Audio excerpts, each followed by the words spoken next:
اعوذ باللہ من الشیطان الرجیم، بسم اللہ الرحمن الرحیم۔ سامعین و ناظرین کرام، السلام علیکم۔ مظہر نقوی حاضر خدمت ہے، اور ہمارے گزشتہ گفتگو نشست میں جو ہوئی اس کا موضوع جو دعا کے ذیل میں ہم نے گفتگو شروع کی تھی، تو آج اسی سلسلے کی یہ دوسری گفتگو کی نشست ہے، اور ہم انشاءاللہ آج اس کے ان چند پہلوؤں پر آگے بڑھیں گے، آیات قرآنی کے ساتھ اور ارشادات رسول، ارشادات معصومین کی مدد سے۔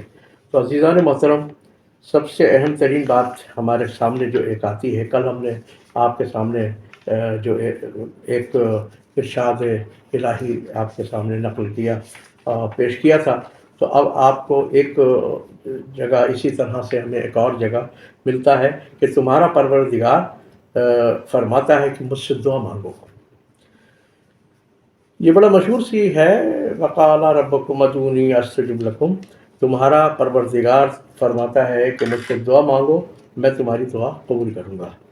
تو عزیزان محترم، یہ دیکھیے بڑا واضح ہے، اور اس کے اندر کوئی پیچیدگی نہیں ہے کہ اللہ رب العالمین خود اپنے بندے سے یہ چاہتا ہے کہ وہ اس کے سامنے دعا کرے، اس سے مانگے، اور وہ منتظر ہے کہ اس کا بندہ اس سے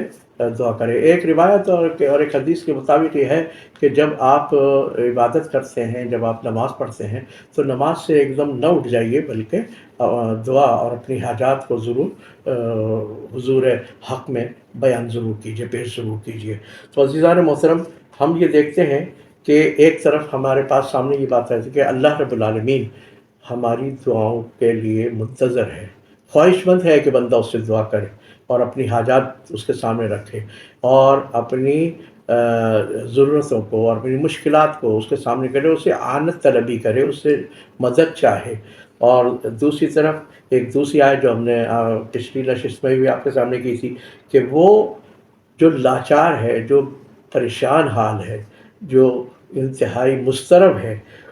وہ اسے پکارے۔ جب وہ اسے پکارے گا تو اللہ رب العالمین اس کے دکھ درد کو سنے گا، اس کے مسائل کو سنے گا، اور اس کی طرف توجہ ضرور دے گا۔ تو ہم یہ دیکھ رہے ہیں کہ آیات الہی کے تحت اب ہمیں ذرا سا رجوع کر لیتے ہیں، ایک کسی ارشاد امام کو بھی دیکھیں، تو اس میں ہمیں دیکھیے ملتا ہے کہ یہ جو ہے دعا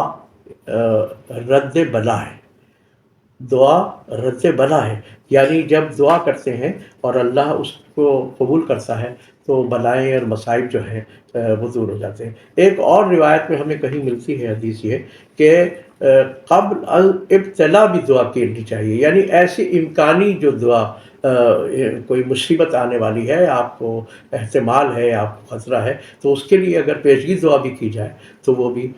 مصنون ہے اور طریقہ ہے۔ تو عزیزان محترم، آج کی گفتگو کو ہم یہیں تک محدود رکھتے ہیں، اور انشاءاللہ اگلی نشستوں میں ابھی بہت کچھ کہنا ہے، دعا کے سلسلے میں ہماری بہت ساری باتیں رہتی ہیں۔ انشاءاللہ ہم پھر ملاقات ہوگی۔ اس دعا کے ساتھ ہمیں اجازت دیجیے کہ اللہ محمد و آل محمد کے صدقے میں ہماری توفیقات میں اضافہ کرے، اور ہمیں فہم دین کی طرف رجوع کرنے کی توفیق عطا کرے، اور فہم دین کے لیے